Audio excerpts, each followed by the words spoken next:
Welcome back to Scotty's Hobbies. I'm not sure if you can hear that, but there's a party going on outside. Neighbors are just getting down out there. But last week I sent Lee Zeldin's office another email trying to gain some clarification of what's going on with this proposed rule for the greenhouse gas and endangerment finding removal proposal. Let me read it to you real fast. Actually, before we go too far into it, hit that like button right now, subscribe, check out the video library when all said and done, and tell everybody about Scotty's Hobbies. In the video library, you're going to find a ton of DIY automotive helpful videos, and as well as the emissions deregulations possibility videos. Now, what did I do? I sent an email to Zeldin's office again. I've sent a few, and I've never really got a reply, and I kind of got a reply on this one, and I'm going to go over a lot. I've been doing a lot of research the last couple of days, just trying to find some clarification in these emails and bring it to you guys. Let me read you the email. So this one I sent 3 days ago. Request for official clarification on proposed rule and vehicle emissions rumors. Dear Administrator Zeldin, my name is Scott Brown and I run the YouTube channel Scotty's Hobbies, where I cover automotive maintenance, emissions regulations, and related policy changes for a large audience of vehicle owners and enthusiasts across the country. There is currently a great deal of misinformation spreading online regarding the EPA's proposed rule, Reconsideration of the 2009 Endangerment Finding and Greenhouse Gas Vehicle Standards. Specifically, I am seeing repeated claims that if this proposed rule becomes final, 1. State vehicle emissions inspections will end. 2. Section 209 of the Clean Air Act will be removed.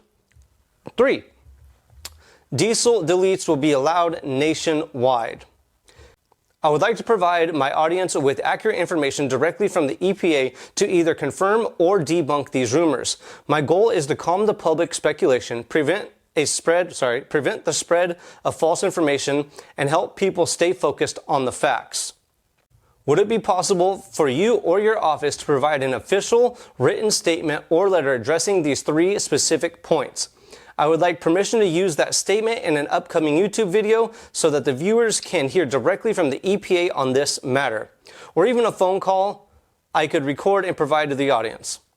I truly appreciate your time and leadership and believe that your clarification would go a long way towards keeping the public informed with factual, reliable information. Thank you for your consideration, and I look forward to your response. Respectfully, and then my sign out.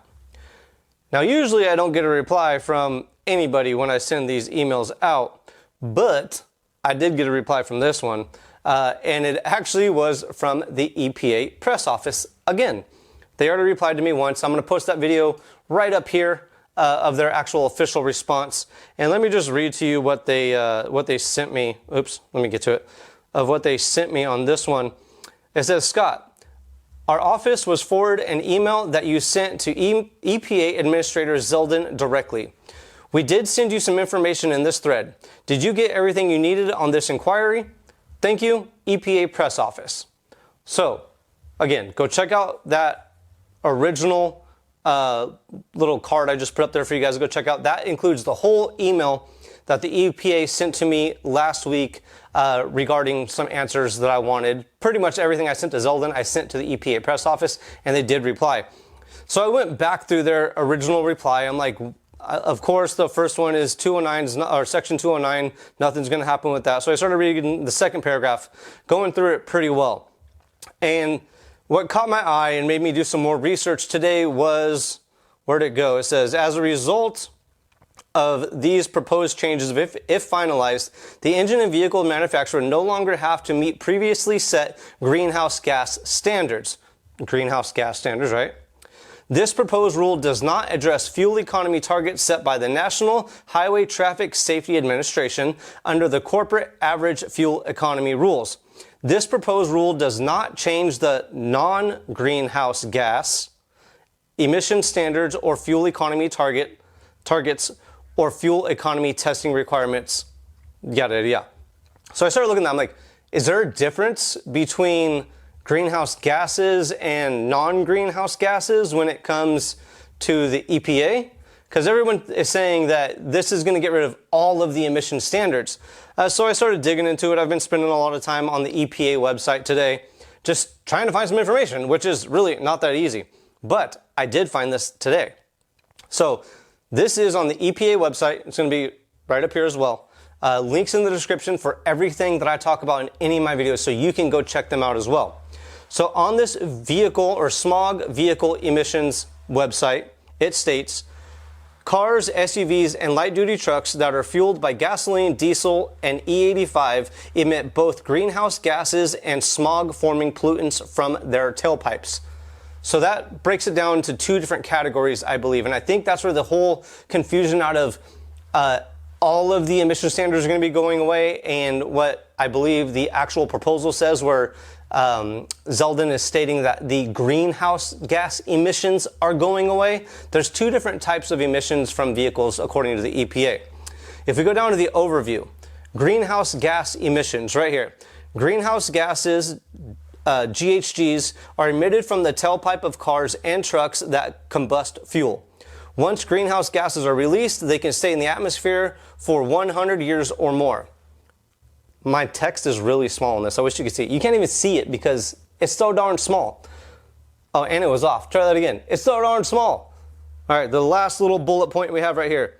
Greenhouse gases act like a blanket around the Earth, trapping energy in the atmosphere and causing it to warm. This can change Earth's climate, rise sea levels, and result in dangerous effects to human health and welfare, and to ecosystems. And before we go too far, if you scroll down to the very bottom of this website, it was last updated on, I'm getting there, last updated on April 18th, 2025. So that is during the Trump administration, Lee Zeldin's leadership, all that stuff. So we just went over the greenhouse gases, and from all the interviews that I've been watching, he specifically is stating greenhouse gases regulations are going to be going away. They don't need to regulate greenhouse gases, CO2 pretty much. Next, the other emissions from the tailpipe, according to what the top of this webpage says, is smog-forming emissions. Now, what are smog-forming emissions? And this is where I think the confusion really is. I haven't seen anywhere Zeldin mention that the smog-forming emissions regulations are going to be going away. Just the greenhouse gas emissions regulation. So there's two different categories. Smog-forming emissions. Cars and trucks that combust fuel also emit smog-forming emissions such as nitrogen oxide, non-methane organic gases, carbon monoxide, particulate matter, and formaldehyde. These emissions are usually trapped close to the ground and can form a brownish haze that pollutes our air, particularly over cities in the summertime. And right now, there's a ton of fires going on, but like last night, I don't know if it's just a sturgeon moon is what they called it, but the moon last night looked pretty dope. I wasn't sure if it was because pollutants that were laying low to the ground, or if it's just because that's the way the sun looked like. I mean, the moon looked like last night. But I can tell you that smog does make some pretty darn spectacular moon views. It's pretty dope, actually, other than the smog part. Let's get to this third bullet point now. Smog can make it difficult for some people to breathe, triggering lung disease such as asthma, emphysema, and chronic bronchitis, which may lead to premature death. I went in there and started editing everything up and realized I didn't scroll down and explain to you guys the important part. Now, what are greenhouse gases versus smog gases? Well, or emissions, I should say, not just gases, emissions. If you scroll down on the website on this EPA link that's in the description below, go down a little bit more. It says the I keep saying HGH, human growth hormone. The GHG rating reflects carbon dioxide, CO2, and that's, Zeldin keeps saying CO2, if you notice that in the interviews. Reflects carbon dioxide, CO2 emissions. CO2 makes up roughly 99% of the total greenhouse gases emitted from the tailpipe. All right, so CO2, that's the greenhouse gases. Next, the smog rating reflects the current federal emission standards, which cover oxides of nitrogen, NOx, which combine with hydrocarbons to create smog. Second bullet, particulate matter, PM. Tiny particulates of solid matter that lodge the lungs and deposit on buildings. So it's the stuff you see that's actually on your vehicle, on buildings and stuff like that that build up. Carbon-containing compounds. NMOG, non-methane organic gases. NMHC, non-methane hydrocarbons, or THC. Wait a minute. I'm about to go suck on my... Oh, never mind. It's not that THC.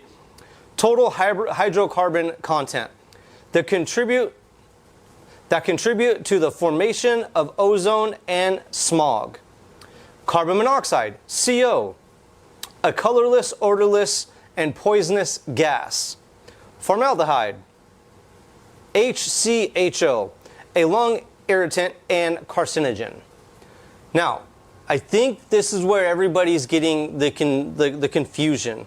If you go through the actual proposal, or it's like everything in it, it doesn't mention anything about smog forming emissions. It's all about greenhouse gases, and it actually lists the greenhouse gases in the proposal that the rule is going to change or regulating pretty much. It doesn't mention smog forming emissions, only greenhouse gas emissions. And I'm not sure, and you guys might be able to point me in the correct direction and confuse me some more and try to go get some more answers. But all of the interviews that I've seen in the last 2 days, I try to find every interview I can of Zeldin online and watch them just to make sure to clarify everything. Not one of them did I see smog forming emissions. Every single time he mentions emissions, he always says greenhouse gas emissions. Is that where the confusion is? I don't really know. And really, nobody knows what's really going to happen until the ink is dried, everything is all said and done, and this is going to take a long time. At least, 6 to 9 months for just this proposed rule to get figured out, and then maybe right after that it'll become a final rule. But it could take a very long time. I really still honestly think Section 209 of the Clean Air Act does need to be changed with a bill from Congress. I've always heard, I should say, it takes an act of Congress to change an act of Congress. The Clean Air Act is a bill, a law that was passed by Congress. In that law, Section 209B gives California the authority or the ability to come up with their own emission standards and get those standards approved by the EPA with waivers or via waivers. They have over 100 waivers. 3 of them got rescinded with the Trump administration with the CRAs of HJ-Res 87, 88, and 89. It was just 3 waivers that got rescinded. But who knows? What do you guys think about this? Do you think it's all emissions? Is there a blanket rule going to be over all the emissions? Or where do you think we should go with this? Again, we won't know until the ink dries. I'm trying to get Zeldin to give me an actual official statement, or get him on a podcast, or get him on a phone call, get any of that so I could provide some real information. But from what it looks like, according to the email that the EPA sent me with greenhouse gas emissions and non-greenhouse gas emissions, and also in the email it says that emissions testing will not be affected. Go check that other video out where that CARB was up there. See what you guys think about everything. Don't forget, comment below, talk trash, whatever you guys want to do. I really appreciate you guys watching. Like, subscribe, share. Thanks for checking out Scotty's Hobbies, and I will see you guys on the next, hopefully helpful video.